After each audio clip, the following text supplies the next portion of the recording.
তো চলে এলাম বন্ধুরা একটা কথা বলতে।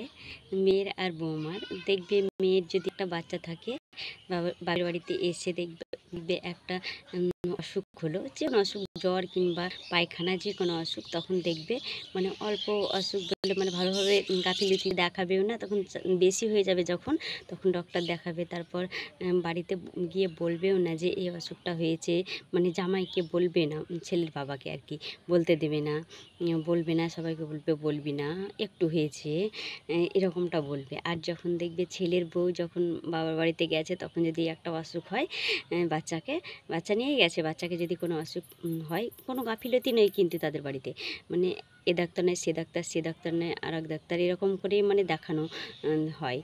আর সঙ্গে সঙ্গে বলাও হয় যে হ্যাঁ বাচ্চাকে জ্বর হয়েছে কি অমুক হয়েছে, যেটা হয় সেটাই বলানো হয়। কিন্তু তারা দেখবে বিশ্বাসই করবে না। কেন বলো তো? তার কারণ হচ্ছে তারা তো ওই রকম করে, তো বলতে চায় না। সেটাই মানে ওরা ভাববে যে ওরাও হয়তো অনেক দিন হয়ে গেছে হয়েছে অসুখটা, ওরাও হয়তো বলতে চায় না, এরকম বলে না। অনেক ফ্যামিলি আছে, আমি সব ফ্যামিলিকে কিন্তু বলছি না, যাদের এইরকম হয়েছে তারা অবশ্যই কমেন্টে কিন্তু জানিও, ঠিক আছে?